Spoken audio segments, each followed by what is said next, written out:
Well, Billy, I guess you're right. The series isn't over yet. We're not done yet. You kept in there. You believed in the team, and they came out there and they did that for you tonight. Well, so here's the deal. Here's the deal. I'm going to try to be as diplomatic about this as I can. Um, so the people that I have a very difficult time dealing with are quitters. Okay. Now it was Okay. just a short 72 hours ago. A short Yeah. 72 hours ago. And I came on here and I was looking on Twitter. It was, oh, the Mavericks are done. This thing is over. We're not this. We're not that. Mm-hmm. Well, it's very, very simple to understand. What'd you You What'd you brought it say? up. What'd you say? It's No, a go ahead. series. You said it's a It's a series. series. Yes, it's a series. Shout out to my man Gordon. I do have to shout him out first and foremost because he also agreed that this is a 7 game series, Yeah. and each game counts for one. So, as Right. unfortunate as it is, the Mavericks only have a 1 game lead in the series, Right. one being the magic number to close this series out as well. Having said that, I do want to bring this up. Um, Walt, I made it clear to you before we ended the last show, and I said it to our guy, V. Kendrick, and everyone else who tuned in. The Clippers are a group of front runners. They are a group of front runners. It's all laughs and giggles when we can run up and down the floor. Marcus Morris, oh yeah, you shooting your little fake gun, and oh Reggie Jackson, you got your swimming goggles on and head warmers, and it's all cool and to the crowd and all Look at that that. different type Look of at that. stuff. Well, look at that right there. I can't say this for KP. They don't get him involved. Why not pick and roll him at the free throw line? So Well, we're starting to see I've been some talking about this for a while. Yes, we're starting to yes. see some Eh, we're listen, starting to see some front running for KP now. well, no, it's not front running it, but forget them. The Clippers. I said it. They were going to go back home. They had all the momentum. While some teams they need to have their back against the wall in order for them to perform. Now the Mavericks were the team to perform last night. I am dead scared of Game 6. I said the Mavericks going to win the series in 6. I think Mhm. they can win the game. But I'll tell you this, man, they've got to clean up a lot. While that team, there's no reason. When KP, my guy KP, hit that clutch three in the corner, gave y'all's ass a 10-point lead with like Mhm. 2 minutes left to play, and you Mhm. let them storm back as if it was nobody's business. Mavericks did everything they could to lose that damn game tonight. Oh, come If it on, weren't Billy. for the Clippers front running and doing the stupid stuff that they do, the Mavericks would have took another L. I'm glad we got the win. Trust me, I'm ecstatic. But Walt, there are some in order because the toughest game to win is the closeout game. Yeah, closeout game is the toughest one. You are not going to be able to have a 12-point lead with 2 minutes left to play and just give up everything that makes them successful. You have to continue to play, man. But I'm glad the Mavericks were able to get a W tonight. Mavs have the series 3-2. It turns out the series is not over, and it turns out the Mavericks have a great chance to finish the damn job. Will they do it? Only time will tell. Well, I'd like to give flowers to your guy Depot 7, as you like to call him. Hmm. I was a big advocate for him starting tonight, and it didn't Yeah. happen.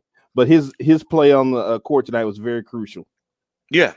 Well, Walt, I told people before, we all laugh and clown. Our guy Mike Bassick doesn't think much of Dwight Powell or whatever. He likes him as he reminds us that he likes him personally. Yeah, But as a player, he doesn't think much of him. And again, like I tell people, Dwight Powell, I never said he was a guy that's going to give you 20 something points, but what he is going to give you is energy, Walt. He's going to rebound. How big for people who watch the game? How big was that offensive rebound he got off of Tim's missed three and gave him another opportunity and Tim knocked it down? That was huge. He got offensive rebound after offensive rebound. He defended.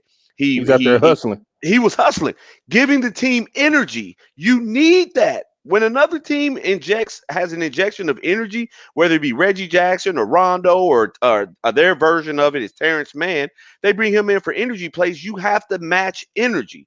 And that's what Dwight Powell is. He is an energy guy who's going to come in there, and at the end of the game, you can say that he gave you 130%. Now, if that only turns out to be 8 points, that might be 8 points. And if it's 9 minutes off the bench, it's going to be the most energetic 9 minutes you're going to get from any player on the team. You have to have that. Dwight Powell must, in the midst of all the Luka love and KP hate or whatever you want to say, Carlisle hate, we must give credit to Dwight Powell tonight. He was tremendous for this team and gave them exactly what they needed when they needed it. Well, we were talking before we started the show, and the thing is that, and I said this too, this just might not be Porzingis' series, Right. this series. But at the same time, all day I've been arguing with people, well, he hadn't done anything on series. I'm like, bro, he had 18 the first game. He had 20 game 2. He had 9 game 3, but he came back and gave you 18 in game 4. And you want to bench him? For what? For what? Bench KP? Okay, now tonight he only had 8 points, but like you were saying in the text, like they did nothing to get him involved tonight. Nothing. And he to me, it looked like he checked out a little bit, and as normal, as on point, he probably did. But and there were times I wanted him to show ferocity. Now you said that he can't go to Luka and take the ball out of his hands, but he can go to Luka and say, "Hey, give me the motherfucking ball." Is what you need to do. Well, he can't do that. If he ever does that, they'll run him right out of town because you can't talk to Teflon Luka like that. You can't talk to him like that. So I get it. Well, listen, I'm sick of people, and I want to bring attention to this, man. And I'm sure you'll agree with this. All this stuff about KP being a decoy and all that different type of stuff, that's all hogwash and bullshit, man. It looks that way, but the reality is, man, KP doesn't get into the rhythm of the game. And that's on the Mavericks. That's not on KP. That's on the Mavericks. You have to get him the ball. Prime example, when Luka passed him the ball, and we all saw it, everybody was on him on Twitter, he can't even catch the ball. Dude, do you understand when you're playing a sport and you haven't been involved for like 10 minutes, and then all of a sudden the ball just comes to you, not on a bounce pass, with some zip on it, okay? Man, you're not even used to touching the ball. KP, I sat there and watched the game, and for a period in the third quarter, or for a sustained amount of time in the third quarter, they went 4 minutes, exactly 6 possessions going down the floor without KP even touching the ball. Did not touch the ball offensively. Not on a quick touch pass, did not touch the ball. That is unacceptable. How do you expect someone to make plays when they're not involved in the game? So when I watch these idiots on Facebook, and I'm not going to call them out by name because they know who they are. I'm not interested in hurting people's feelings. God, I wish you would drop this diss track. No, I'm not going to do it, man, because it's not even worth my time. It's not worth my time. Drop that diss track, man. Listen, when these idiots... Give me a high 16. Man, listen, I can't give it to you, man. It's gonna cost you. It's gonna cost them. Give me a high 16. It's gonna cost them, man. Give me a high 16 right now, bro. In all seriousness, man, when I watch these guys out here who are talking basketball and all this different stuff, you have to be in the rhythm, man. They don't do anything to get KP involved. I was shocked when he hit that 3 in the corner. Man, my son, he's not here right now, but he would have told you, man, I was cussing up a storm, man. It was like I felt like I hit the shot. KP will be a star versus that's what I said before. I said watch in the Utah series, he gonna be needed. Yeah, against Gobert. And he'll be that's okay. a better matchup. That's a better matchup. Much better. Thank you. That's what it's about, matchups, guys. It's not up. It's people stop counting, as you say, Walt. Stop counting the man's pocket. Stop trying to tell me how much he makes. Stop trying to tell me because he makes this much money, he should do this. Because the other side of it is Tim Hardaway Jr. doesn't make as much as KP, and he came up for you big. Okay, hell, Luka don't even make as much as KP makes. Okay, but he comes up for you big. So it's not a money thing. It is what it is. People just need to calm down. Let these guys do what they got to do, man. And they'll be fine. They'll be fine. Let's get to the highlights here, Billy. These are definitely some highlights tonight. Yeah, finally. It's about time we got some.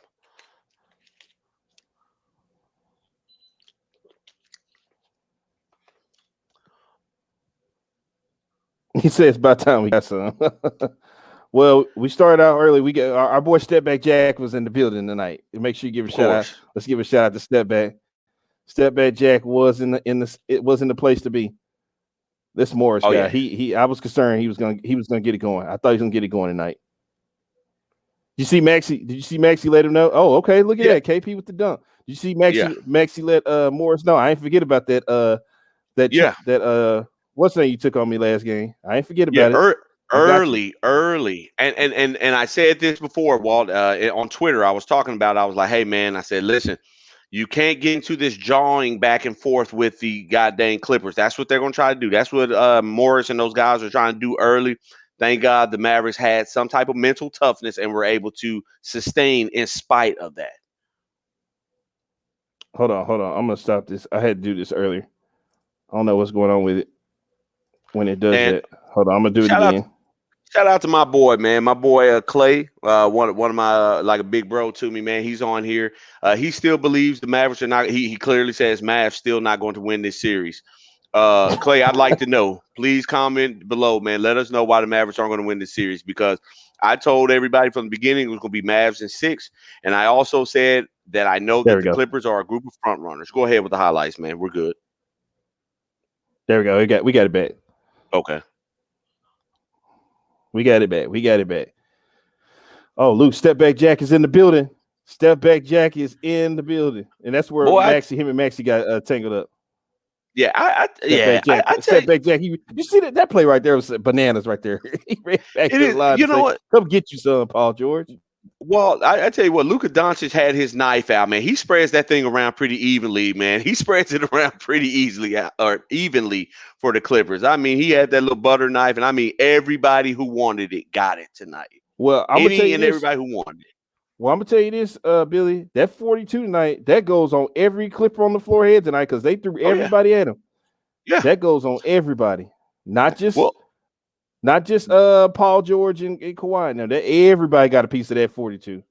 They did, and you know, Ty Lewis said it during the break on TNT. He said that basically, you know, their plan is to throw everybody at Luka, throw him different coverages, different looks, or whatever. Thank God, Luka's a very smart player. And Walt, can I bring up something? My guy Clay. Well, I'm sorry. First off, shout out to my boy Adrian Williams, man. I'm seeing the thread here. Adrian says the Mavs can't go back to LA. They have to end this in 6, and I agree with him. I do agree with him 100%. We got to end it in 6. But my guy Clay says, I guess I'm assuming he's talking about the Clippers. The Clippers starters play like trash. Luka had to score damn near 50 for a 5-point win. Okay, well that's fair to say that. That's fair. Kawhi didn't give you Kawhi numbers or whatever, but at the same time, the Mavericks starters didn't do much either outside of Luka. So let's just call it for what it is. Timmy gave you some points, but Finney Smith wasn't. I mean, we'll never expect him to be great, but Finney Smith didn't really give you nothing. Maxey didn't really give you too much of anything. I mean, let's just call it for what it is. I mean, the Mavericks have the best player on the floor and have had him all series, with the exception of Game 4 when he was injured. And that's just the truth. If the Mavericks come back home and they can knock down shots, man, hey. Okay. Well, and Clay says, no, the Mavs starters play like trash. Okay, I got it. I got you, bro. Well, here's the thing. Here's what I want you to know. The Mavericks play better on the road, so I actually wouldn't be opposed to coming back to LA, because it seems like they play better. They've been playing better in the state. Like Shannon Sharp say, everybody played better in the Staples Center except the Lakers. He say they shots they just don't go in, except everybody else shots go in, but it's at the Staples Center. Yeah, but I mean, the Mavericks have played better on the road all season, so I wouldn't be against coming back. You can't count on that in the playoffs. What they're saying about the series. Yeah, well, it's not even about the playoffs. It's just what they've been doing all season. That's what their motto's been all season. Yeah, at home they suck, but on the road, oh boy. Well, I tell you what, man, I don't want to chance it and bring them back here to the for a Game 7, because we saw tonight. Man, listen, I don't care what nobody says. I understand the Mavs won, man, but Jesus Christ, there was so much home cooking going on, man. I mean, Walt, you even saw it, man. You even commented on it. It was like, this is ridiculous, man. They just, like, in the last part of the game, I mean, the Clippers were just at the free throw line. Every call they could go. Oh, yeah, big shot in the corner. Oh, yeah, they live there. They live there. Yeah, they live there. Key point. My guy Adrian says the Mavs collapsed the paint this game to keep Kawhi out of it, and that's exactly what they did. There wasn't going to be no layups in the lane like that. You were going to knock down jumpers all night. And for a minute, Paul George got off to a hot start. Reggie Jackson, you know, as much as I don't think he's that damn good, I mean, he knocked down a lot of shots. And like I tell you, Walt, that stuff with Reggie Jackson and Marcus Morris and all that, that's fool's gold, man. People don't need to believe that. That is fool's gold. You're hitting wide open shots. Big deal, Marcus Morris. You're better at shooting a corner three than Finney Smith. Whoop-de-doo. You can't check anybody. Okay, big deal. Reggie passed around Jackson. You can knock down an open shot. Whoop-de-doo, big deal. You know, the Mavericks did the right thing tonight. They limited Kawhi. I think Kawhi only finished with what, maybe like 20? Oh, wait, 20 points tonight? That's a damn good Yeah, him night. To and hold what's Kawhi and name Paul on him? George, yeah, to hold them to 43 combined. I'll take my chances with Reggie Jackson and Marcus Morris and Zubac and those guys trying to beat me. I'll take my chances with that. I have a much better chance than letting both of those guys go for 30. Okay. Yeah. My guy Adrian says, no, he means koala. He calls him koala. He called him that since he was in San Antonio. I got you, bro. Well, But yeah, I call him Sling Blade. Sling Blade. That's a great That's name what I call for him, Sling Blade. it. But Oh yeah, man. what Look a at this right thriller. here. And Dodo plays some good defense. Okay, so let's talk about it. We talked about this through the text tonight. Mhm. I didn't like the starting move. Okay.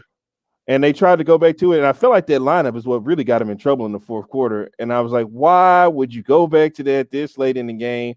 I maybe understood in the first quarter, like the first couple minutes, but then they went back to it. And that's when the what's the name, before he threw that last elbow on Terrence Mann or whatever. I was Mhm. like, that was a bad time to go back to that lineup.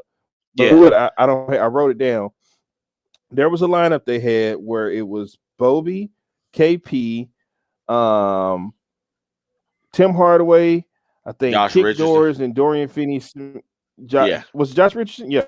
Kick Yeah. Doors. I want to say Finney Smith, all on the court. And I was like, that is a good lineup right there. They didn't stay with it too long, but that was a good lineup. I wanted to see more of that lineup in this game tonight. Well, that lineup right there is pretty versatile. It allows you to get after the Clippers defensively. I everyone and we've said it all series. I mean, you've been kind of leading the parade on that. You were like, Bobby can't play in the series because he's not fast enough to play. But the Mavericks, He can play, but you can't leave him in too long.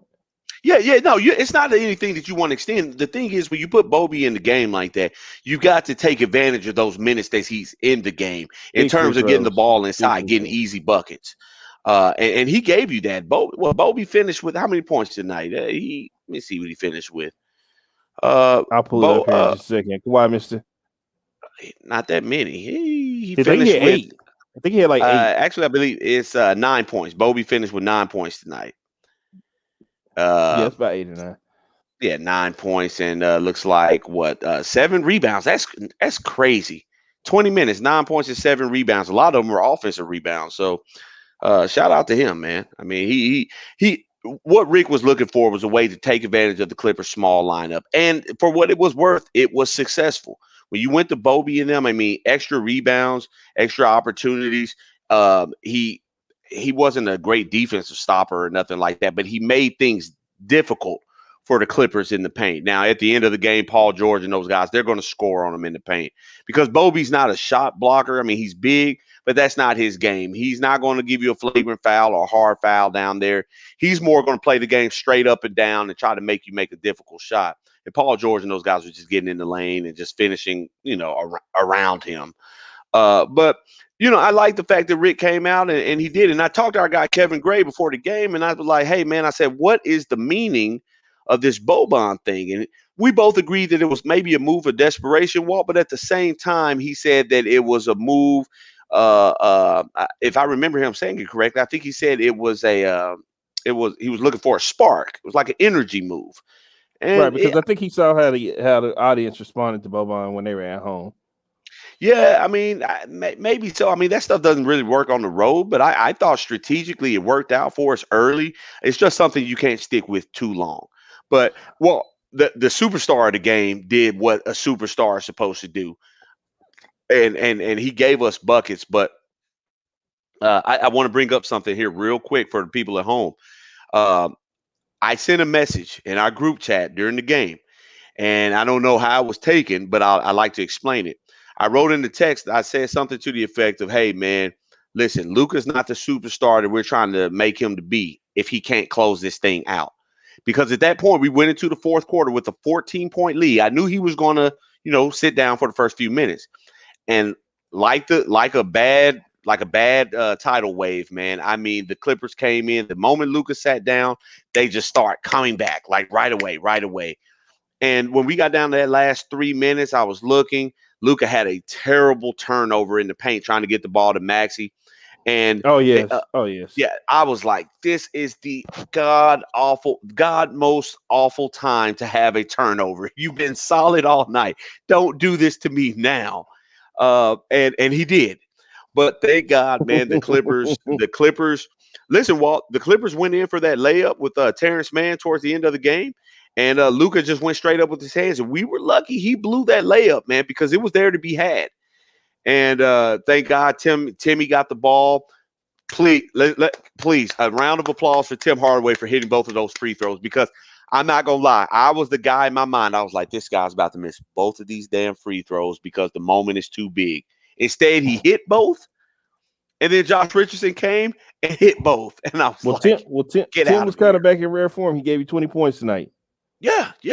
And he missed a lot of open looks that he would normally hit. So, Walt, if those guys, man, if all we need is one, Walt. We need one game in this series, one more game in this series. I'm sorry, where everybody plays together, where Finney Smith gives me like 3, maybe 4 threes. He knocks down maybe 3 out of 6 wide open threes that he gets. I can live with that. Timmy hit shots. If KP ever shows up in this series, it gives us, that game that we're expecting from him is over. Whoa. I'm a KP. He showed up game 2 and 4. Well, he did. Well, what I'm saying is, like, if he's out there and they feed him the ball and he can get in a rhythm where we start seeing KP put up the logo 3 and he's shooting it with confidence and going to the basket, getting to the free throw line. KP gives us a 20-point game on Sunday, or I'm sorry, Friday. Shut it down. We can can join the broadcast and talk recap the game here with me and Billy. I got the link there on the screen, and also I'm about to put it up on YouTube. But also go subscribe to our YouTube channel, bFb Mavs, bFb DFW. Me and Billy are giving away a Luka Doncic jersey at the end of this at the end of the Mavericks run. Hell, if they extend it, we can extend this into the next series.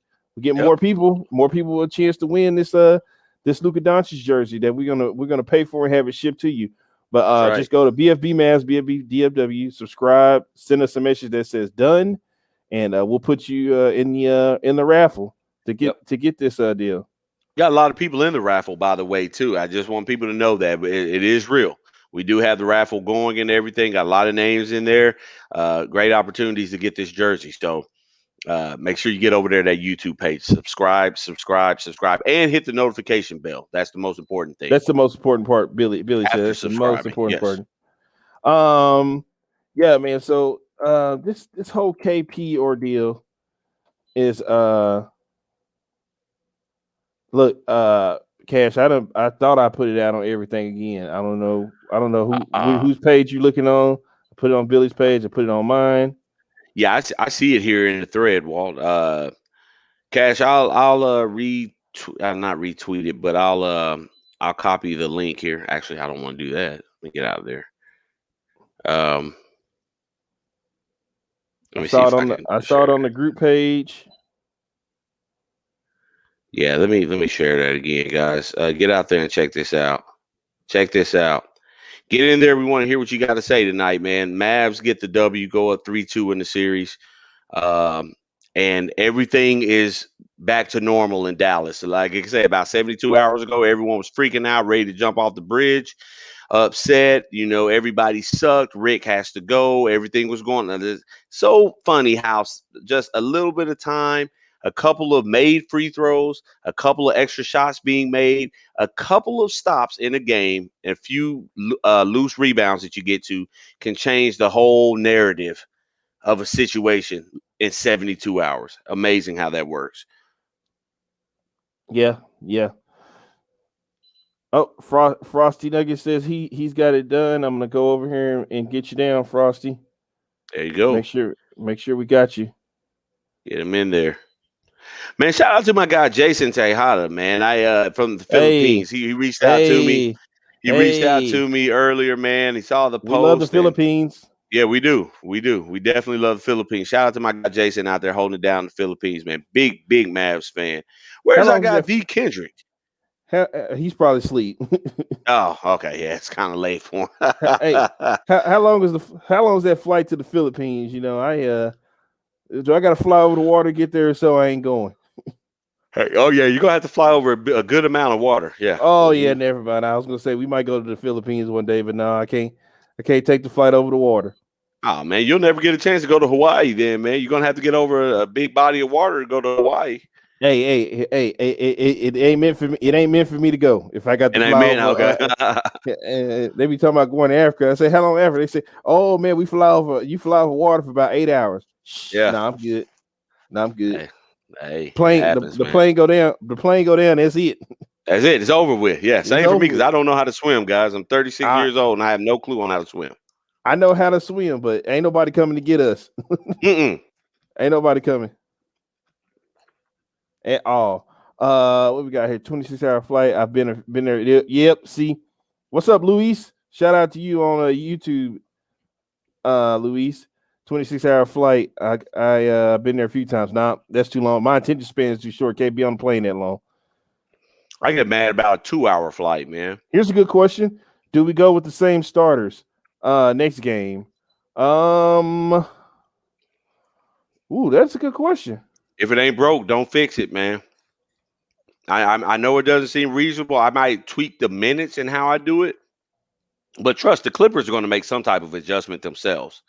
Um, so I mean, I think the Mavericks. Here's the thing: the Mavericks cannot let the Clippers dictate to them what's going on. You have to run if you're going to run out there a group of guys, whether it's Bobby or you sit KP, whatever the situation is, you have to do it with conviction. You can't do it second guessing yourself from the beginning. Run your guys out there. Let's see how it works. And if it's not working, you do have time to make adjustments within the game. And that's the key that I keep telling you about. Rick Carlisle has the ability to make adjustments during the game. Why he does certain things, I'm not always sure, but he has the ability to do it. And Walt, I want to give credit to you, man. You brought up a very valid point. When Luka got hot this morning in the first quarter, Did Rick not sit said, him "Oh no, down. I'm not He gonna did make not that same sit him mistake down. again." Yeah, He did not sit him down. you're gonna finish that whole first quarter. Yeah, you gonna finish this one. Yeah, yeah. We have a message from Kendrick right here. He says, "Sorry guys, can't come on tonight. Got work early this morning, but I leave you with this: the winner of Game 6 is winning the series. Have a good one." That is a astute observation by him because if the Mavericks win the series, it's over. And I guess the Clippers win. I think if the Clippers win, they come back to LA. I think the Mavericks win. I just think the Mavericks on the road they're just doing it. But we got Cash right here, who is ready to talk some Mavs with us, joining the broadcast. What's up, Cash? 2 words: Luka Magic. Oh, Luka Again. Magic. I didn't even get a chance to watch the broadcast on Bally's. I'm sure Mark Followell was just creaming his fans all night, man. Hey, actually, I made the mistake and I recorded it on the TNT. Yeah, but you did right. You did right. I didn't care. Luka brought his A game tonight, man, and I was worried about Hardaway. Man, he just kept brick after brick after brick. Yeah, I saw your message. Man, how many bricks he gonna put up tonight? But then he finally came through in the end, and then KP with the 3. I'm like, all right, it's game over. And then who was that hit that 3 with 2 minutes to go? KP. Well, you know who it was. You know who it was. No, I'm talking about on the Clippers. If KP would have turned around and put a hand up. Oh, Marcus Morris. It was Marcus Morris. Would have made that 3 because then it was a close game, you know? Yeah, it was Marcus Morris that made 10-point lead. Yeah. If KP would have just turned around instead of just ran like he normally does, I think he would have missed. I don't know. If KP looks lost, he still does. Check this question out. Hey man, what WTF with Kristaps? Is he a shadow? I don't know. Well, he looks like he's just not happy anymore in this offense. Like he's not. He shouldn't be. He doesn't. Yeah. Go ahead and explain why, Billy. If KP doesn't have game, if KP doesn't have any momentum going into this next series, I don't know if you even play him against Utah. Oh, no. I don't know. He's gonna get big time minutes in the next series because there's actually a better matchup for him in the next series than it is this series. With Rudy Gobert now. That's a better matchup. Rudy Gobert is not a. I welcome. There's nobody else you could put on Rudy Gobert but Porzingis or Boban. Yeah. Yeah. And Gobert is not like an athletic guy, but forget Gobert. We got to finish these guys out. We already moved on to next year. We got to finish these guys. Yeah. I'm already. No, Billy, we won already. It's over. I know it's not the season of defensive belt. Finney Smith. I give Finney Smith the belt, man. He had stop after stop after stop after stop. Man, for a short period of time in that fourth quarter, man, when the Mavericks kind of separated, you saw what they were doing. Man, the Mavericks had I think 3 straight possessions where they got like a couple of turnovers. They rebounded and they couldn't score for some reason, man. Yeah, right. That was the problem. They couldn't put the game away. Yeah, they could have put the game away. Yeah, but hey, Walt, I do want to, and Cash, while you're right there, I do want to address our question. Walt, do you mind running it back to that previous comment from our guy Luis about what was going on with KP? To answer that question, and I've said this a million times before, no, guys, KP is not a shadow. KP is not, he doesn't look good, but the reason why he doesn't look good, guys, we have to understand it for what it is. They need to get him involved, man. Like, Cash, I don't understand how you can have he's your second best player, as everyone wants to call him, but you don't give him looks, man. I saw Luka look at KP. Fade away bricks. Yeah, he won't give it to him. And then the moment he did, KP, shout out to KP for hitting that big 3 in the corner, man, because he hadn't touched the ball. That gave him a 10-point lead. And he set himself up for that, so he was ready to shoot it. Yeah, he was ready to go. So it's the Mavericks, man. They got to find a way. And I think, again, to your point, Walt, if they're able to get past the Clippers and move to the next round, I think we will see more from KP. He will be more aggressive. Yeah, I think there'll be a better matchup. Yeah, that was a nasty dunk he got dunked on. That was nasty. Oh, yeah. I saw that Zubac dunked around him or to the side of him or whatever. Hopefully the Mavericks, and they're starting to let Zubac get a little out of control down there, getting boards and everything. We had him shut down for a while. Well, you know why they put him in the game, right? Because they had Boban on the floor. They was like, okay, well, if you're gonna put Boban on the floor, watch this. We'll go throw Zubac on the floor. Yeah, but Zubac didn't stop him in any way. Zubac just has a knack for getting to those offensive rebounds. He got rebounds over Boban, and that's what they wanted. I'll tell you, Luka is so talented. Think about if this roster was 2 times what it is, or just 2 times up of what this roster is, or even 3 times better. Man, this team could go far if they had, a different constructed roster the way it is. Yeah. Well, unfortunately, we just got to deal with it the way it is. But man, shout out to the Mavericks tonight for getting the win, a big win tonight for the city. So, Cass, before we let you go, what do you got? Who you got Friday night? I want to say Dallas, but they. For some reason, they just look at home. They get what's the word? Stage fright. No, not stage fright. Like they feel like they can take the pedal off the metal at any time and just whistle the way under. Wait a minute. Are you calling the Dallas Mavericks front runners at home? I am. No. I want to say I want to, but I'm saying like they don't keep the pedal on the metal when they're up, and then they just take it down a notch, and then they just whistle the way thinking it's gonna be easy, and it's not. They think it's gonna be easy, and it's not. Running. Right. The Clippers showed you a prime example of that tonight. Let me bring up something very valid here before we let you go, Cash. When it comes to the Mavericks, and I said this before they went into Game 3 and Game 4, we asked KG about it. Listen, somebody, and maybe the Mavs' own experience in Games 3 and 4 will remind them, we got to keep the pet. We are going back to a situation. The table is set for us to close this thing out at our place where our fans will be rocking. That place is going to be rocking. They have an opportunity. Rick, again, you have another opportunity to put your foot on that throat and close this thing out at your place. You've got to get the job done. There is no such thing. I don't give a damn if Luka Doncic is tired or not. You got to play him. If he has to log 43 minutes, you have to play him because you have got to close it out. Man, you cannot play games. If they had a big talented center, man, life would be a lot easier for Luka if they just had a big body down low. Banging bodies, dunking. Yeah. Yeah, I'd love to have a Clint Capella type here. The only problem is they need a floor space center. But hey, thank you, Cash. We got the interviews loaded up. Let's get to those real quick. Hey, man, we'll see you Friday night. Yes, sir.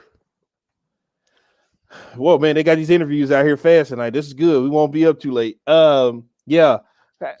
Answer me this. I was looking at Frosty Nuggets is right. Frosty Nuggets is right. Frosty, this is what I said tonight. Start Dwight Powell. Dwight Powell should have got the start tonight. My starting five tonight should have been what I want to see. And I wanted Tim. I didn't want Tim to start. I wanted Tim to come off the bench because I felt like coming off the bench would give us the spark that we needed also. But tonight was fine. Tonight was fine. So my starting five was going to be I think I wanted Brunson. No, I wanted Luka, kick doors. I think I was keeping Dorian in there, but I wanted Dwight Powell and I wanted KP at the 5 to start off tonight. That's what I wanted tonight. Well, I mean, it wouldn't have been a bad. It wouldn't have been. There you go. I like that. I like that idea, man. Keep Ty Lue guessing. Well, hold on. Frosty Nugget says Jay Rich is trash. Yes, Jay Rich is trash offensively, but his defense is what I wanted him to start off. Is why I wanted him to start off. That's why I wanted him to start off. It had nothing to do with his offense. Well, and I hate when people. No, I was gonna say I hate when people say Jay Rich offense is trash, man. You got to understand the Mavericks. The way the Mavericks run offense, it's not conducive to Josh Richardson. Is not a 3-point shooter. Yeah, he's not a 3-point shooter. He's more of a get the ball. He's a slasher, man. I mean, and I don't even. I'm not gonna sit here and make it seem like he just has these amazing handles or whatever, but. He's more of he can be more effective getting in the lane with little floaters and going all the way to the basket and drawing fouls. He's a tremendous free throw shooter. But the Mavericks, the way the offense is set up, he's going to get open looks, and he's not a shooter. Same way with Finney Smith. He's not a shooter. So these guys' offense suffer. They forced Finney Smith to be a shooter. Yeah, and that's not what you want. And you're starting and you're seeing the product of him not being a shooter now. Because in the bubble. I don't want to call him a bubble player, but there were a lot of players that we saw come back in this season that were bubble players. Prime example, Tyler Hero was a bubble player. I felt the Miami Heat was just a bubble team to begin with anyway. Yeah, you can make that argument. That was just me in general. Devin Booker still balled the bubble. Jamal Murray, he came out. I feel like he was another bubble player. Like I didn't feel like he did that much this season, even though he got hurt. But before he got hurt, I was like, he wasn't balling like he was in the bubble.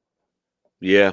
I mean, certain guys, man, I mean, the basketball is a game-to-game type situation, man. I mean, guys like Jamal Murray and them, they're talented players, but, you never know. Like, we never thought Paul George was going to be as trash as he was last year in the bubble, and he was. Now look at him now. He's playing. We don't really have an answer for him. Kawhi is Kawhi. These guys are going to do what they got to do. So to me, man, it's a game by game situation, man. Coach is coach. You line the players up. You try to find different advantages and make different adjustments that will help your team throughout the series. And like I said, for us as the Mavericks, we're not the more talented roster just from top to bottom. But the Mavericks are, and I still maintain this, the Mavericks are the better overall team. And I think that if they can show up and they can get one good performance together from everyone, they'll shut the Clippers down. They'll shut the Clippers down, and we can lay claim to being the ones responsible for the blow up in LA because they will blow that team up. That team cannot stay constructed the same way it is. Well, the big word on the street is that Kawhi hasn't pretty much agreed to the long term, and the big word on the street is that Miami is a next destination for him. If things don't work out. Hey, get them out the Western Conference. That bodes well for the Mavericks, right? Yeah. So let's look at the stats and the facts here while I wait for this video to load up. Let's go down tonight. Dorian Finney-Smith, 8 points tonight, Billy.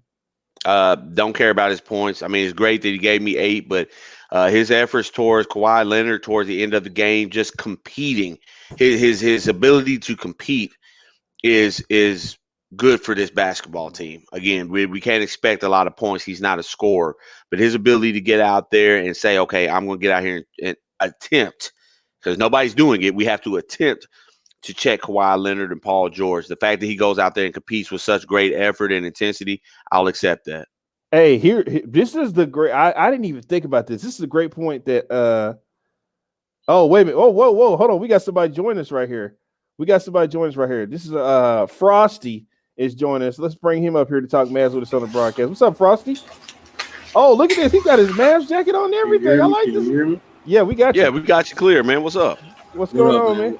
Hey, I just wanted to say, man, big ups to Luka. How can 42? How can one man beat the whole team? He really did. He does it pretty consistently, man. He really did. Jesus Christ, we are lucky to have this dude on our team.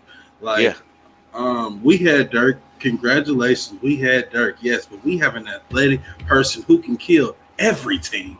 Yeah, like in every aspect. So that's a big us. But Dorian Finney-Smith, he did do his thing. But my God, like those open threes, we need them. Like, I know, man. Like, I know. I mean, granted, he's not a Trevor Ariza. He's not a he's not a Bobby Portis, which we. Yeah. Hey, wait a minute. We gotta watch that dude. He break teammates' faces. Hey, might not want to bring that dude down. We might still need that in the locker room because So, anyways, but he did do a good job of we still gotta lock this thing down at home. I have faith now that we got 2 losses out the way. I do have faith that we go win this thing now. Okay. Let me ask you this, Frosty.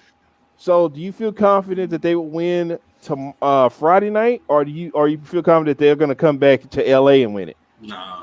You think we're going to get this thing in the AAC? Like I said, we got our 2 losses out the way, so we haven't. Yes, I think we did have a stretch of three losses in a row, but I think that was like when we was losing to the Knicks, to trash teams. So not happening. Once we picked that up, I don't think we've lost 3 in a row. So yeah, we got this, and I don't think Luka want to go back to LA. Hold on now. Let's think about this. His best games have been in LA. His best games have been in LA, but I think the Clippers. Maybe the Clippers are like, we don't want this dude to come back to the Staples Center. I mean, he played better in the Staples Center than both teams in the Staples Center. I think Tim Hardaway Jr. Like he said on the press conference, if you guys haven't got that yet. Well, we about to load him up. He was letting it fly, So I think a 30-point game from Tim Hardaway Jr., a 26, because KP. Oh, here we go. This is what I wanted to hear from you. Yo. Don't do this, Frosty. KP for Dame. KP for Dame? Straight up. KP for Dame. Straight up. Oh, I would make that move in a second. Yeah, there's no question about that. Well, it ain't happening.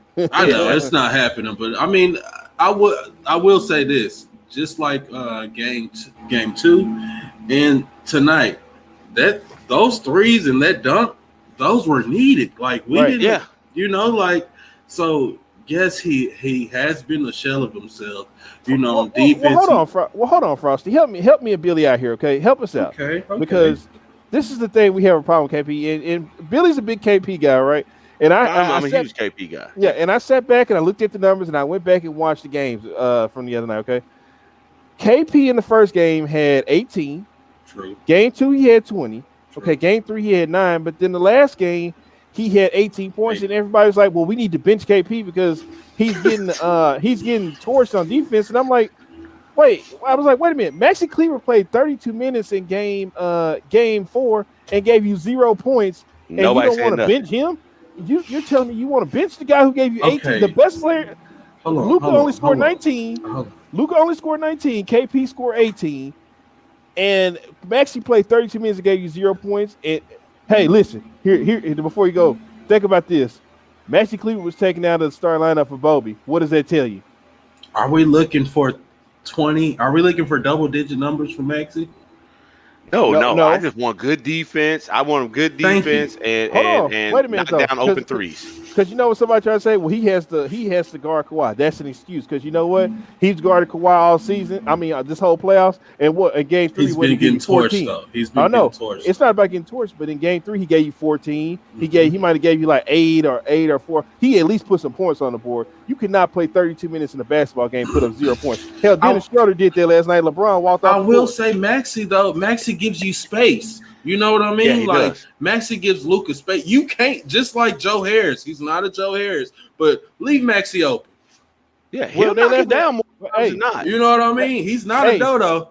Leave Maxey open. He gonna knock them down. So I game 4 and gave you 0 points. I will take that 36 minutes, 6 points.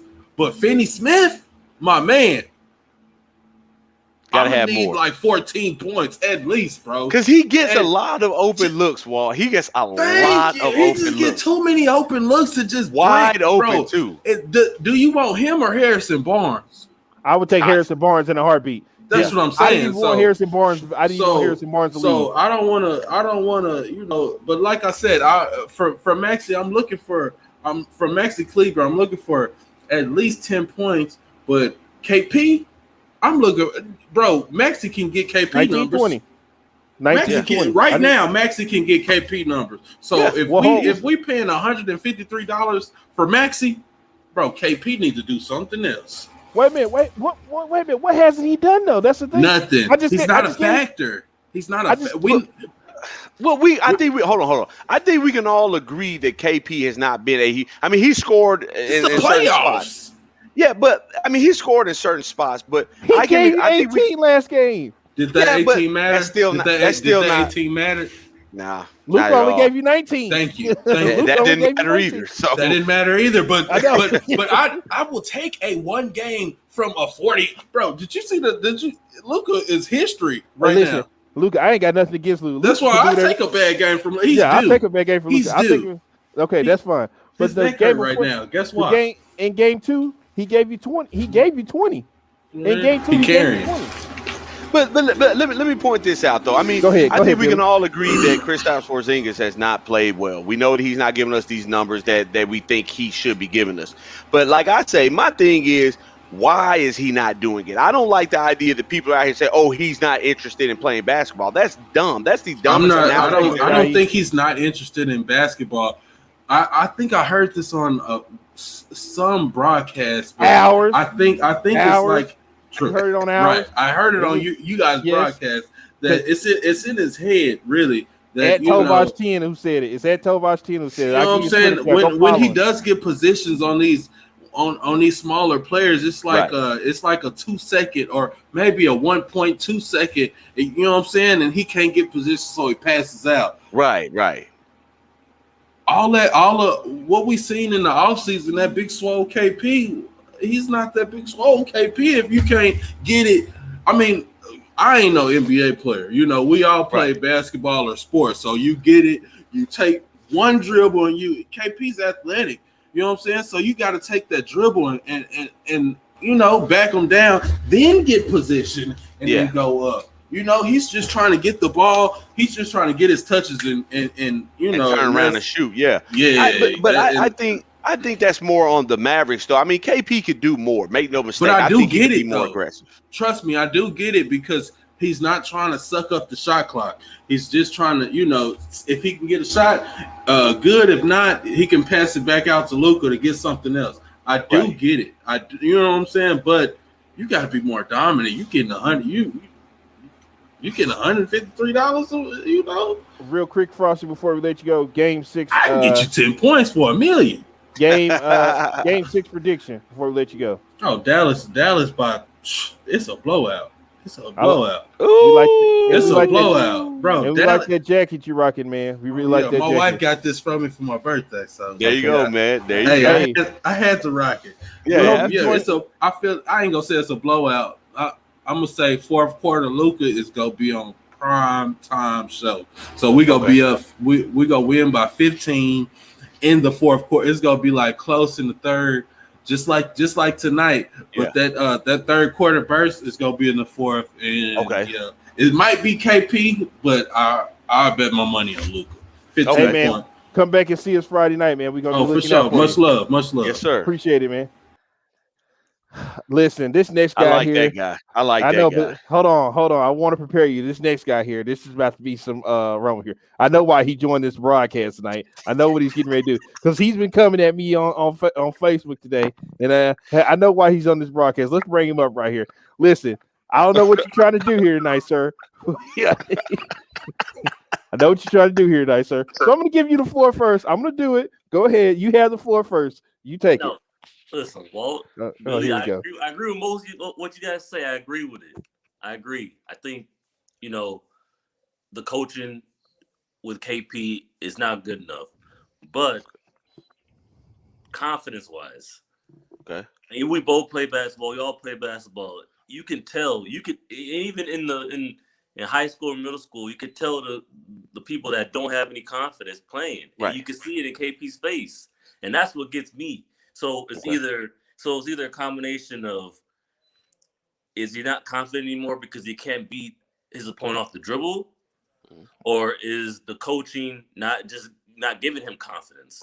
That's my deal. So I mean, this is the thing. So I'm like, because he played better in the bubble before he got injured. He was way more confident in the bubble, and now I feel like he's lost it. I don't know if it's Luka. I don't know if it's the coaching. I don't know if it's just in his head. But right now, I consider him a role player. Right now, I don't consider him I don't consider him number 2. I don't expect him to get 25. I'm happy he gets 18 or 20. That's cool. But I know it's not all KP's fault. But I honestly think it's really Carlisle's fault. But at some point, when you guys say, "Hey, man, I gotta play with better confidence," but he just doesn't have the confidence. I can see him play. He doesn't have the confidence. That's all I can say. But I agree with what Billy and Walt say. But Walt, you were saying that he's a number 2 guy, or I never said he'd be benched. I didn't say I wasn't. I saw that. It's not even you. It's DFW radio that said he needs to be benched. I didn't say he wants to be benched. He needs to start. He needs to start. But I'm not expecting 25 points from him. I'm just so the expectation is down for KP. Yes, that's what I'm saying. That's all I'm saying. I'm expecting him to get. Hey, if he gets 18, 20 points, cool. But I'm not expecting him to get 25, 30 points. At least not in this series. And also, what you did say earlier, because I'm like, I got kids here. They're probably, I'm gonna be very loud and stuff like that. So that's why I don't join these because it's so late. But I do agree. If we get past this round to Utah, I think it is a better matchup for KP. This matchup is really bad for him, and he can tell confidence-wise. But yeah, I think Utah's a better matchup for him. Hopefully, knock on wood, we get past it. But that's all I'm saying. My expectations with KP is a little bit lower than what it is, because I honestly think he's changed since he was in New York. He can't beat people off the dribble, and also when he was in New York, the game was a little bit different. It was. Now it's so much smaller now that he's getting faster. guarding them now. So it's almost like he's just in between where he's like, hey, I can't do the same stuff I'm doing anymore. So it's just a combination of things that I don't know what the solution is for, really. So. Three things are the reason why you said it. One, he gets in his head. Number one is Rick Carlisle. The Mavericks offense is predicated on moving the ball to get the open 3-point shot if they're not letting Luka step back jacket at the time. Okay. And then the number 2 thing you said, yes, it is Luka. Me and Billy just brought up. There were times where he didn't even look at KP, and KP was like wide open over there in the corner. He would look this way, he would throw it here. He didn't even look at KP. Like KP was a non-MF factor to him. They're playing 4-on-5 basketball offensively when the KP's in the game. Luka does not give him looks at all. Didn't even look at him. There was one play. Luka, this is when Luka went to throw the ball or whatever, or he went to score and he fell down or whatever. KP was wide open. Not even, and he didn't even go to him. But there was another one. He looked at KP and threw it to Finney over in the corner. Yeah. And my thing is, like, when it comes to no, go ahead. Did we lose him? That sounds real. Man. It's just solution. I think we lost him. I don't know what the solution is with KP. Hold on, I'm gonna bring him back up. There we go. Past, man. Yeah, we and like you say, if they do, the next round will be for him. That's pretty much it. But hey, man, thank you for joining us, man. Anytime you want, man, you're welcome back. Friday night, we'll be up late. However late it is, man. Come back and join us.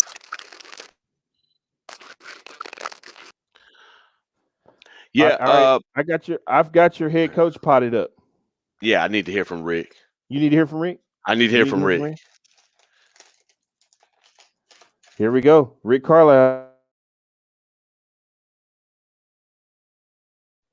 Coach, I will let you start, and then we can get into questions. Yeah, listen, great win, obviously. Very intense up and down game, a lot of emotions. I thought our guys did a great job with composure. Tough series. And the third quarter was huge. And I think one thing that needs to be pointed out is we really changed a lot of things game plan wise. That really changed KP's positioning in our attack, and he was just super patient. He did a terrific job defending. He didn't get a lot of touches because they're hugging him the entire time when he spotted up. But the three he hit in the right corner in the fourth quarter was, arguably the biggest shot of the year. So, hats off to him for being willing to make that sacrifice. It's tough if you want to, try to win in the playoffs. The sacrifices that everyone has to make are enormous, and so that was obviously very important. So anyway, that's all I got for now. Okay, we'll go to questions with Brad Townsend. Yeah, Rick, Brad Townsend, Dallas Morning News. I think it's safe to say that most people, including Charles Barkley, pretty much gave you guys up for dead. What is it about this team, especially on the road, that you guys keep coming through in these difficult situations when your backs are against the wall? We have great people. These guys have a great belief in themselves. They've been through a lot of upheaval this year, with all the different things that most teams have gone through with COVID, with a power grid problem and 8 days without games, and then injury issues, and you name it, everything. And it's just a group that has shown great resilience really for the last 2 years. But we haven't done anything yet. We've got to continue to keep our eye on the ball, focus on process, focus on adjustments for game 6, and try to win the first 5 minutes of game 6 and go from there. Tim McMahon, ESPN. Rick, Luka didn't sit long there in the fourth quarter. Obviously, ridiculous performance by him. What went into the decision to get him back in the game so quick? How much influence did he have on that? And what's kind of the balance between realizing this is one of the best players in the world who's just doing amazing things and being concerned about him having gas in the tank down the stretch? Yeah, one thing about these games in the playoffs, national TV games during the regular season, the timeouts are 3 minutes and 15 seconds. These are 3 minutes and 30. 15 seconds doesn't sound like much, but in an NBA game, it's an eon.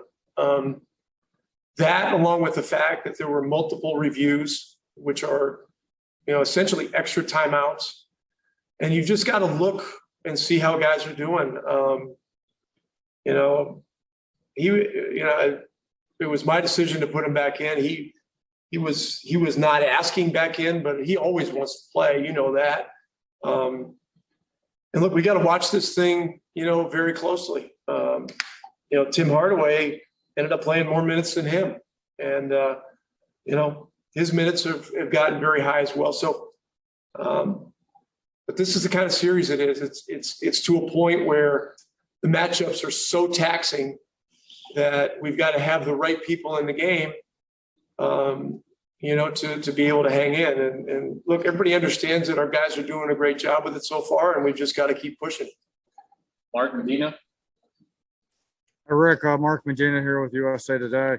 On top of what Tim was asking with Luka, what's been the process for him these past few days with managing his injuries, and what's the medical staff told you lately on what the latest is on him with that? Well, he's progressed a little each day. He's getting a lot of massage, ice. I'm sure he's getting stem and interferential and all that different kind of stuff. But Luka Doncic is, he's just one of the toughest players I've ever seen, ever been around. And he's just a warrior type guy that happens to be one of the very best players in the world. So, this will be a quicker turnaround. We're going to have to, manage our rest and all those kinds of things and get ready for Friday night. Okay, we'll do a few more. Kevin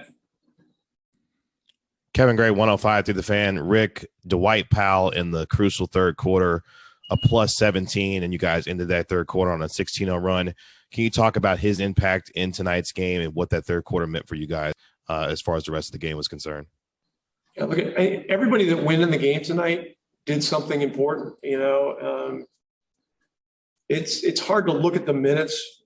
Like Josh Richardson didn't play very much, but those 2 free throws at the end, sealed the deal. I mean, he's done that 5 times this year. Dwight's minutes. Dwight's played meaningful minutes in the series, but not a lot of them. And he's always held his own. Look, he's one of our best competitors, so I felt that we needed to get him more involved in the series tonight, and he delivered. 3 for 3, ended up being plus 10, and he's always going to bring it. So, everything that everybody brought was needed, but Powell was terrific. Tim Cato. Tim Cato, The Athletic. Rick, I know we asked you about Luka and what he's doing historically, pretty much every time, but how do you comprehend a performance like this where I think 32 of the 38 made baskets were made by him or assisted, and he was just the driving force behind, it seemed like, almost everything the offense was doing? Yeah, look, he's the engine that drives our offense. I mean, there's no secret there. But this is a responsibility that he covets. I believe he views it as a privilege. The challenge is to manage the minutes, try to make sure we can keep him fresh, and do everything possible to lighten the load when we can. And look, as you get deeper into the series, it's much more necessary for everybody to really sit down defensively. And so, I thought he and Porzingis, our 2 best players, sat down and really guarded tonight on a high level from start to finish, and that takes energy as well. Okay, last question, Mac. Mac Engel, Fort Worth Star-Telegram. Rick, you changed your starting lineup quite a bit tonight. Did it give you what you wanted, and do you think you will stay with that for Game 6 on Friday night? Well, I haven't even looked at the game yet, Mac. I'm supposed to answer that now. Give it a try. This is kind of a tired answer. I've given it to you guys many times before, but as we used to say in television, stay tuned. I think a lot of things have changed very quickly in this series. The decision to start Bobby was one that took a long time to analyze to see if we felt it was the right thing. We'll look at the film closely. It's certainly an option. We've just look. It's very obvious. We've got to play better basketball at home. So, we'll get some rest tonight. Get on the plane tomorrow. Get back, get our rest, and get ready for Friday night. Thank you. All right. Thank you, Coach. All right, guys. Hey, I want to bring something up to you that somebody put on YouTube real quick, and it just dawned me that this is about to happen. Read this comment. Both LA teams might be blown up, right? But think about this. Yeah. Both LA teams are about to be put out of the playoffs in the first round. And these are the 2 teams that have been, touted to go all the way, either one of them. Mm-hmm. Isn't that amazing? Both LA teams. You know what, Walt? We say it all the time. It's the world of sports, man. Sports are so unpredictable. And when it comes to the playoffs, I try to explain this to people and make it make sense. It doesn't matter who you have on your team. It's all about matchups. To a certain extent, it does, but it's about matchups, man. Because if you're what do we say all the time, Walt? We say, hey, the Mavericks don't do well against teams that get up and down the floor. If the Mavericks were playing a run and gun team, they might be in trouble. But the Clippers play a slow, methodical style and coming up and down the floor. And so the Mavericks have a chance against a team like that. They can throw slugs at each other. Now, if you go play against a team that's going to get up and down the floor and run you out the gym, then you might have a problem. So it's all about matchups, man. If you don't believe, look at the Mavericks back in 2007 when they went up against the Golden State Warriors. We did not beat them all season long. And then when we got to the playoffs, they X'd us in 6 games because people say, oh, Don Nelson knew Dirk's spots and knew how to defend Dirk. No, it wasn't that. They were just a thorn in our ass all year long. And when it got to the playoffs, it was just part 2. It was just on a grander stage. They ran us off the floor. So it's about matchups, man. The Mavericks caught a good matchup here with the Clippers. People got caught up with the names and all that. And like I said, the series isn't over. Well, we still have a game that we have to win. But like I said, if they won Game 5, which they did tonight, and you know me, I'm not a guy that likes to do those numbers, but the statistics say that the team that wins Game 5 normally 83, I think it's 83% of the time goes on to win the series. Now, we don't want to be on the wrong side of history here. We want to win the game. You're not going to believe this right here.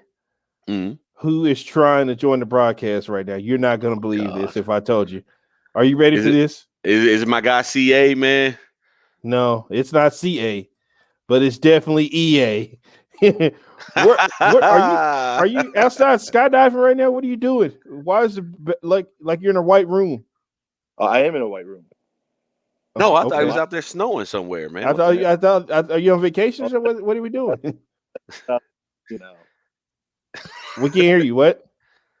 I said I'm not giving out the vaccine. He said I'm not snowing. Like I'm not giving out the vaccine. What the hell do you want? We're trying to show the interviews right now. What do you want, EA? Do you want to call here and roast KP some more? Is that what you want to do? I mean, honestly, I was, but then like that last shot, and then I kind of like because the way the team came back and like, did you see how the team just like ran to him and like was pat him on the back and like, hey, you got this? I was like, you know what? I have a feeling like KP is going to go for like 35 in Game 6 because that's you know what I'm done with this guy. I'm too done with this guy. I am too done with this guy. Listen, I'm excited for the win. It was kind of heart pumping at the end there, but hey, it was a great win. We took control of the series right now, 3-2. You gotta love it, Billy. You're still hating too much. Why am I hating, man? You should be ashamed. You should be ashamed of what you just came on this post-game broadcast and did tonight. You should just be ashamed of what you just did tonight. But well, you're kind of a hater too, but Billy's more of the hater. I mean, why am I a hater, man? I'm happy about what happened. I don't know. Wait a minute. Hold on. Wait a minute. I'll be damned if you're going to come over here, come on this post-game show and try to put me and Billy down. Well, you turncoated on KP about 4 or 5 times, and now you try to hop back on the bandwagon because he hit a little shot in the corner. Now you want to be back on the bandwagon. You should be ashamed of yourself. Your fandom is idiotic, just like I told you earlier. Hold on, but let me ask you guys a question. Do you think hopefully if the Mavericks do advance to face the Jazz, do you think KP would have a better matchup in that series? Yeah, absolutely. That's what we've been saying all post game. We were like, it's just gonna be a better matchup. This is not 1,000%. This is a bad matchup for him. This is a bad matchup for him because they're just going small. That's all it is. I guarantee you, all the people that want him benched this series, I'll be begging for him to play next series because you ain't got nobody else you can throw a Rudy Gobert. I dare you to throw Boban on Rudy Gobert. I dare you to. That's gonna be bad. Do it. That will be bad. Try it. I dare you to throw Dwight Powell at him. Try it. It's gonna be bad. I just need one thing though. I got to say, we're lucky to witness Luka Doncic because regardless of win or lose, what happens this playoffs? If Luka could just get some help, goodness, this guy. This guy got 20 points from THJ tonight. we are done. I mean, look what he did. I mean, in the last game with a broken neck almost, it seemed like he scored 19 points tonight. He goes off, put up over 40, put 19 in the first quarter. The guy is on another level. So all I'm saying is, if Mark and Dunn, they got to look at themselves and say, hey, we have to make sure this guy gets something going here, because Luka will leave. He's going to look around the league and be like, why am I just by myself? He's not Dirk. He's not gonna. He loves Dallas. He's not going anywhere. Mark Cuban is going to make him the richest man in the world. He's not going anywhere. And number two, we've been telling you that in order for him to win, he's going to have to play like this. They're not winning without him playing like this. Okay, but the problem is, he's going to look at the other teams in the league and be like, well, they seem to be doing better than I am. And no, why? What team is that? What team is that? What team is that? Give me a team. Look at Denver. Look at Utah. Look at the Lakers when they're healthy. By the way, sorry about your Lakers. Well, I'm not sorry. I already told you Lakers weren't winning the series. Yeah, sure. But in your heart, the Mavericks, Luka has been here in what 2 or 3 years? Or 3 years already? And they're already trending up. Why would he leave this team to go somewhere else? The team is trending upwards. Not now. Right, not now. But my point is that eventually we're going to get to that point where if he's doing it all by himself, and listen, by the time he gets to the next champion. By the time he gets to the next contract, he won't be here by himself. Now think about this. We got players already coming out and saying, Lauri Markkanen has already come out and said he wants to come play for the Mavericks. What did I tell you? Foreign players are going to want to come play with Luka. Damian Lillards and the other players like that, they ain't coming here to play with Luka. Them foreign players, they coming. Lauri Markkanen has made it known. I want to come to Dallas to play with Luka and Porzingis. Those were his words out his own mouth. I feel like you're race. What's that? Well, I feel like you're just trying to make. You're trying to make this a race. Oh, what? Am I trying? Your phone's ringing. You said that he goes other foreign players like Lauri Markkanen, and then other players like Dame Lillard. They're not coming. I'm just saying. They're when I told you he has a connection with all those guys that come from overseas. When you see him, he hangs out with them. Those are the guys that's gonna be coming to Dallas to play here. I hope, man. I hope. I just don't want to see Luka leave, because that guy is just the truth. He is more the truth than Paul Pierce ever was. I listen. I have to agree with him 100%. I'm not disagreeing. I'm just trying to figure out why we're taking a shot at Paul Pierce. I mean, isn't it enough he got fired from your old company, ESPN, fired him? I mean, damn, you just gonna pour on the guy, huh? Paul Pierce, I'm still mad at him at that one game where he did that. He did Lamar Jackson. He did that Lamar Jackson where he had bathroom. Remember? Yeah. Well, do you have anything else? Because me and Billy would like to finish up these interviews and go to bed, Jabroni. If you have anything else, if you would like anything else to add, I mean, we're going to see you tomorrow night in the studio, right? Yeah, I will see you guys in the studio tomorrow. But yeah, go Mavs, go KP at least for that one shot. Oh God, yeah, I got to cut this guy. Get him out of here. I'm cutting this guy off. Speaking of Luka, here he is right here. And we will start with Kevin Gray. Kevin Gray, 105 through the fan. Luka, you've obviously had massive playoff performances before. Do you even get surprised at yourself sometimes at the kinds of performances that you have in these kinds of moments, the way that you did tonight in a game that you guys obviously had to have in this series? I mean, I could have played way better, I missed a lot of shots, some layups that I shouldn't make. But it wasn't just me, man. It was the whole team, the energy. Doro was unbelievable. Dwight Powell with his energy, KP with a big shot, Timmy with a big shot, and the whole team was just there bringing up the energy. Rachel Nichols. Hey, Luka. Just wondering, from your past playoff experience in Europe, what was the series or sort of games that you remember playing there that taught you the most that you can apply and that translate to playoffs in the NBA? I remember being physical.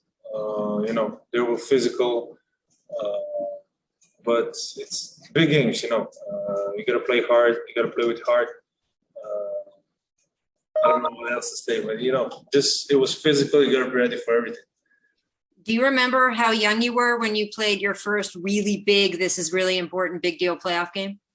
Probably like 17, 18, 17. We lost in semifinal. Thank you, Luka. Okay, Mark Medina. Mark Medina, USA Today. What's the past few days been like with managing the injuries, and how was it feeling throughout the game? I mean, it wasn't nothing that was that much, just like I said, some massagers, eyes down, and the most important thing was rest and, like I said, massage, And today I was feeling way better. Brad Townsend. Yeah, Luke, Brad Townsend, Dallas Morning News. It looked like when you were sitting out those first couple of minutes, literally 2 minutes of the fourth quarter, you were getting pretty fidgety over there. What was going through your mind, and was there conversation between you and Rick about when you were going in? Because you hopped off the bench pretty quickly there. I mean, no, I just saw him calling me. So, I mean, I was ready anytime. But like I said, in the fourth, I didn't play great. I didn't play good. Some shots was in and out, but we won the game, and that's all that matters right now. Tim McMahon. Tim McMahon, ESPN. Luka, what did you think of the big lineup with Boban? And obviously, you guys are playing zone defensively. How does that change things for you offensively? I mean, that was a pretty big challenge for all of us. We got to change our game plan. But as you see, I mean, it turned out great, and we'll see what we do next time. But I think everybody was great today. Tim Cato. Tim Cato, The Athletic. Luka, I think you've said your instinct is kind of that you're always looking to pass first. So I'm curious if you ever remember a game you've taken 37 shots in, and whether you're prepared to keep shooting that many times if the need so arises the rest of the series. I think it was too much. I shot some shots that I shouldn't have shot. I honestly think it was too much. Like I said, I missed a couple layups, a couple shots. I think I was good from three, but I missed a couple layups. But we got to win. Like I say, that's all that matters at the end of the day. And that's it. Okay, we're going to move to Spanish. Pedro. Pedro Silva, Univision Dallas. Shout out to our guy Pedro. Shout out to him. And shout out to the Latinos. Matter of fact, shout out to the LGBT community. But real quick, Billy, did you hear him? He said, I took some shots. I took some bad shots. That's interesting. Yeah. One of the greatest things you could do as a player is be accountable, Walt. And not even just a player, just a person in life, just living life, man. One of the greatest things you could do is be self-conscious and self-aware, and be accountable. And Luka understands, because I was chomping at the bit, man. I was about to get ready to, go off on him a little bit. I'm like, man, you're doing too much, man. We're having a good game. No reason to start just jacking up three. And I understand to a certain extent, because you'd have to see it, man. I wish I could have a camera for the people at home to watch me as I watch the game, man. I might have to do a live stream. Yeah, I might have to have a live stream while I'm watching the game. But man, when Luka, I understand what he's doing, because man, some of those shots is like, man, if they go in, they're just like kill shots. They'll just crush you. So he's throwing daggers, man. That's what he's trying to do. He just doesn't land them at the right places sometimes. But man, credit to Luka Doncic, man. He's self-aware. He understands he didn't take some good shots. Maybe some of those shots that did not fall for him tonight will fall next game. Hopefully, Finney Smith and those guys will help knock down some shots, man. And let's close this thing out. Luka, I'm depending on you. I am putting my trust and faith, those two words that you should apply to the man upstairs. But basketball-wise, I'm putting my trust and my faith in you, Luka. I need you to deliver the goods on Friday night, man. Make this the greatest weekend in Dallas sports over the past decade. Please, we could use it. Well, here's an interview that I definitely want to hear tonight. We got this guy. I definitely want to hear what he had to say. Kristaps Porzingis is up next. All right. We will start with Kevin Gray. Kevin Gray, 105 through the fan. KP, Rick just talked about you having to stay patient in this game and waiting for your time to come. Can you talk about that patience and staying focused in that big three that you hit in the fourth quarter there? Yeah, just doing what the team needs me to do and staying ready for the moment. And that was it. Yeah, knocked that shot down and won the game. So happy for that. Rachel Nichols. Hey, KP. Rick was just talking about you buckling down defensively. What kind of conversation? He said our two best players really sat down and decided to buckle down defensively. Like, did you and Luka have a conversation about it? Did you and Rick have a conversation about it? No. Just something, that I focused on to make an impact on the game. And that's something I'm capable of doing. And that's it. Just try to give my all for the team. Was able to get some stops towards the end. Tim Cato. Tim Cato, The Athletic. Rick, when Rick was just talking, he talked about just kind of changing up your spacing as well, or kind of where you were on the court on offense, without getting too much into X's and O's. Like, we saw some of it. I think you were in the corner a little bit more often, but kind of how were you adjusting, where you were on the court? No, I was in the corner most of the time. Just stretching the floor. As I said, doing what's best for the team, what's necessary for the team, what they're asking me. And that's it. And staying ready if I do need to be involved and making a shot or doing whatever. Here to do whatever we need to win. Okay, we'll do one more in English. Chuck Cooperstein. Hey, KP.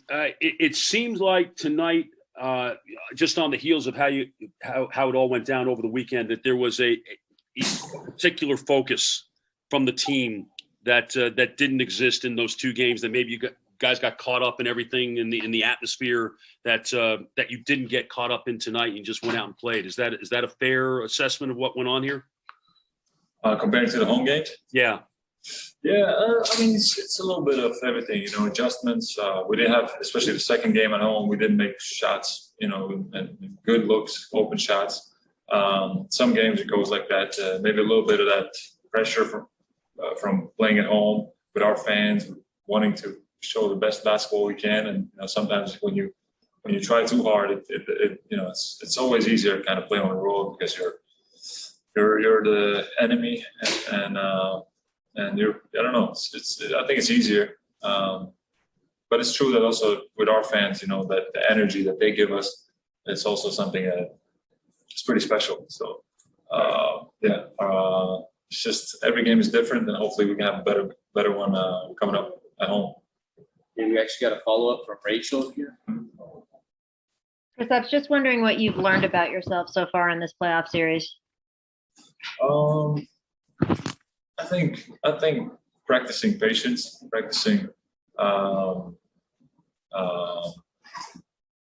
whenever things don't work out how you expect or how you want them to work out, just stay in the moment, stay calm. I've matured a lot. In these 2 years, and I also think that shows on the court also. So that's I'm always learning and always there's something new and just a kid from Latvia just learning stuff and going through life. Thank you. Thank you. Okay, we're gonna move to Spanish. Eric. Shout out to Eric in Spanish. I mean, I got people tweeting me. I just don't understand this whole Luka's gonna leave bullcrap. That is the dumbest thing I ever heard in my life, bro. Just enjoy fucking Luka. Like, who created this? That makes me so mad.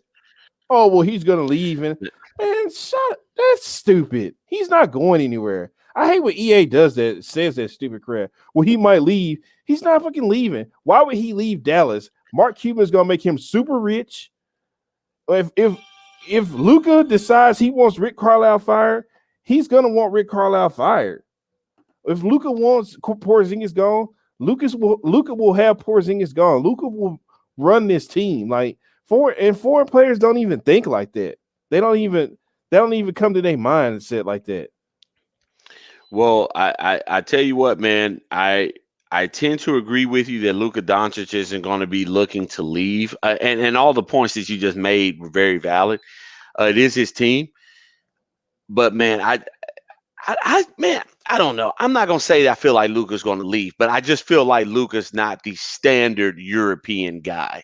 His swag is a lot different, man. He's not even like I said, being around him, the times I've been around, he's not even that type of person to go in the office and say, "Oh, I want this person gone," or "I'm demanding a trade," or this. He's not even that kind of person. Like he's more like you said, like Cuban said, like when he got mad or whatever, like Cuban is the one who had to go to him and talk to him and be like, "Hey man, just calm down." And then he's like real standoffish, reserved. Now that's just right now. I don't know how that will be in a couple of years, but right now, like he doesn't have that vibe. It's like, oh, they don't get me this player, I'm leaving or whatever. I just told you we already seen somebody already come out and say, I want to come to Dallas and play with Lauri Markkanen. And Lauri Markkanen said, I want to come to Dallas and play with Luka. I mean, that wouldn't be a bad look. I mean, Luka's going to draw attention, man, especially if he wins playoff series. That's going to be the key thing, because guys around the league are going to be like, man, hey, this dude, we already knew he was the truth, but he was never winning in the playoffs. Now this dude is on the verge of taking out one of the prohibited favorites to win the NBA title. Okay, this might be a situation where we could actually go out and potentially land some guys. It'll be interesting to see. I don't know that Luka's looking to leave, and again, we don't need to even be thinking about that right now. Yeah, We got a lot of why are we even basketball. thinking about that? Like, let's enjoy the dude. Like, I don't get that. Hey, here's Tim Hardaway Jr. with his post game real quick. All right, we will start with Brad Townsend. Hey, Tim, I'll ask you the same question I asked Rick. I think a lot of people gave you guys up for dead after you lost those 2 games at home. What is it about this team that gave you guys the belief that you were going to walk out of here with a win? I mean, last time I checked, it was first one before. So, I mean, if you're looking throughout the series, the away team has won every single game. So it's going to come down to who's going to be the first team to win at home. And that's where we're shifting our focus to right now. Eddie Sefko. Tim, I know you probably don't see it this way, but maybe you ought to be flattered that they've had to put Kawhi on you defensively a lot of the times now. I'm just wondering how you've approached that and how you kind of adjusted, or what you adjusted to have a little bit more success tonight. I mean, just trying to stay aggressive, picking my spots. I have to stay aggressive in order, to feel like I'm doing something out there to help and benefit the team. I felt like the last couple of games I wasn't taking shots, passing up a lot of shots that I know I can make, know I can take. And, I'm just trying to do my best to keep the defense honest. And in order to do that, you got to take some shots that are contested. You got to be aggressive, drive to the basket, see what happens, and go on from there. Tim McMahon. Tim McMahon, ESPN. Luka obviously wasn't himself the other night. What did you make of what he was able to do tonight? I guess his neck collar area feels great now. That's our guy. We're going to do whatever we can to back him up in any situation, in any given moment. And the performance he had today, it would have sucked if we didn't come out with the victories, especially being up 10 with 2 minutes, 2.5, 3 minutes left to go in the game. So just wanted to make sure we buckle down at the end of the stretch and pull out the victory. Rachel Nichols. Hey, Tim. Hey.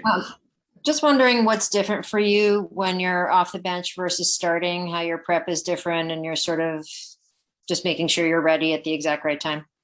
I'm just trying to take the same mindset, whether I'm starting or come off the bench. And that's getting yourself involved with the game, whether that's taking a charge, getting a defensive rebound and pushing it on the break, getting an assist, making sure you knock down your open shots when they're available, and attacking the glass, attacking driving lanes, and making something happen. So that's why I just try to stay keyed and locked in on whether I'm coming off the bench or not. I know that every situation has good things and bad things. What's some of the good things about coming off the bench in terms of what other kind of units you're facing, or what kind of spark you can give the team or the crowd? I think just when you're coming off the bench, you see the game a lot more before.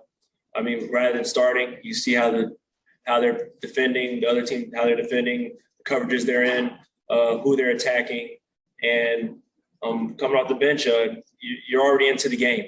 So when you're going in there, you're already warmed up, you're jacked up, and the adrenaline is kicking. So it is a lot easier, I would say. But it's just something about starting, especially in moments like this. It's what you dream about. It's what you live for, and I'm grateful. Absolutely. Thank you. Thank you. 2 more, Chris. All right, Tim, from a confidence standpoint, all season you talked about how confident this team is. And, you talk about this going forward, obviously Friday night, coming back home is, you can close the series out. We actually keep that road mentality, Coach says, when we're back at home. We already know AAC is going to be live. It's going to be exciting. It's the weekend, so everybody's going to be there early, ready to get the juices flowing. And but we know what we have to do. And like I said, it's going to come down to the first team with the home victory at this point. So we just got to make sure that we do a phenomenal job of staying poised, staying patient, attacking when opportunities present themselves, and just like I said, keep your foot on the gas, man. Keep your foot on the gas. All right, last question, Chuck Cooperstein. Hey, Tim, what did you make of the big lineup and how it worked defensively? Because it seemed like you were able to cut off a lot of the drives that had been hurting you in the first 2 games, and they settled for more jump shots and 3-pointers, and they made their share. But it seemed like your goal was achieved by changing up the lineup the way you did. Yeah, it's going to come down to adjustments. Adjustments throughout the series. First couple of games, they keyed in and locked into what we were doing. So they made their adjustment. They did a phenomenal job of countering and pulled out 2 victories. And so we had to do a great job of making our adjustments. And thankfully, we pulled out the victory.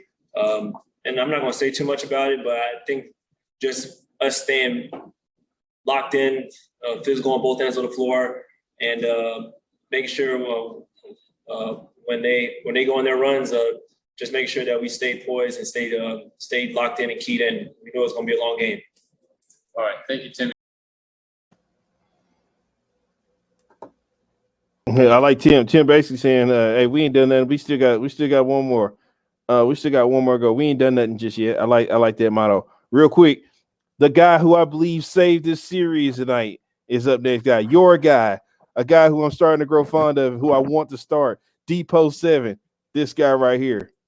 Started the record, and we will start with Kevin Gray. Kevin Gray, 105 through the fan. Dwight, a massive third quarter, a plus 17. You guys ended that third quarter on a 16-0 run. Can you talk about the focus that you had in that quarter and what that run meant for you guys to help hold off the Clippers in this game tonight? Yeah, it's huge. Coming out of the half, you want to make sure get off to a good start, get some momentum.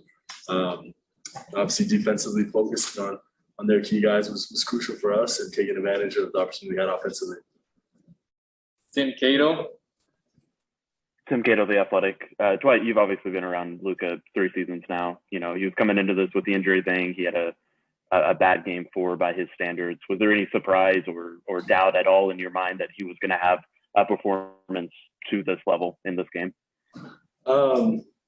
Luka rises to the occasion regardless, whether he's injured or not, regardless of the situation. When it comes time to compete, he's going to show up for us, and that's what he did tonight. So yeah, definitely no surprised that he came to play tonight at all.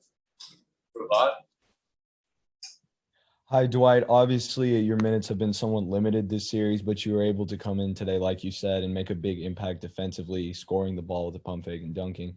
How are you able to stay ready throughout the series and be ready to make an impact when your name is called at any moment?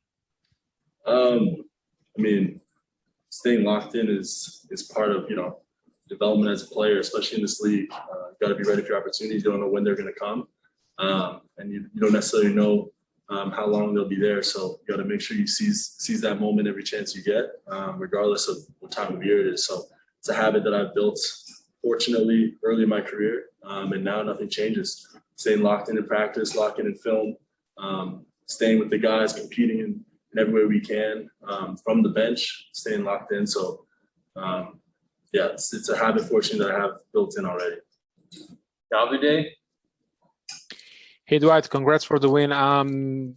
You guys are talking about road mentality you need to have in the next game. But what is the difference between the road mentality that is making you win in Los Angeles and the home mentality that you guys had in the first 2 games in Dallas? I'm not really sure how to answer that question. We just have to compete. We have a game ahead of us at home. We need to look at the things that we did here tonight that we were successful, and try to do more of that. We got to look at the things that we're not successful. We need to work on. We need to find ways to remedy those, regardless of what arena we're playing in. So fortunately, we're able to go home for this next game, and we need to do everything in our power to compete at the same level we did tonight and even exceed that and hopefully come out with a victory. Last question, Dwayne Price. Dwayne Price, Mavs.com. Dwight, how do you explain that the road team has won all 5 games in this series, and how do you change that Friday night? I mean, that's how it's been. Road team has won.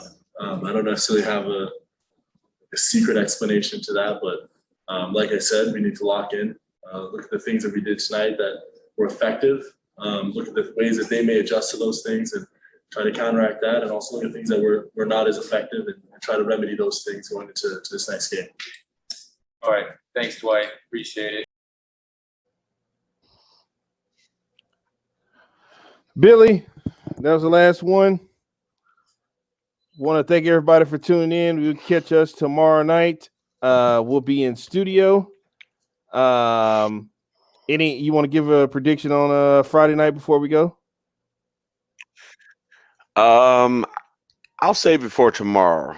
Okay. It's favorable for the Mavs, but I'm gonna save it for tomorrow. I need to sleep, wake up in the morning, rewatch it. I'm gonna rewatch the whole game tomorrow. And are we getting a video from you? Are we gonna be getting a video from you tomorrow? No, not tomorrow. I'm going to save all the energy for what I hope to be a fantastic weekend. Okay. Well, so Yeah. check us out tomorrow. Yeah, a little bit tomorrow and then maybe some more on Friday. Yeah. Okay, well, check us out tomorrow. We'll be in studio. Oh, so Game Changer says he's subscribing. Hey, listen, when you subscribe, Game Changer, we're going to put you in. You can win a chance to win a Luka Doncic jersey here in a couple days. We appreciate that, man. Please, we're going to be live tomorrow night in studio. We'll be back Friday night with Game 6. Keep your feet on the ground. Keep reaching for the stars. Always do what's best for business. And if we don't see you around, then we'll see you around.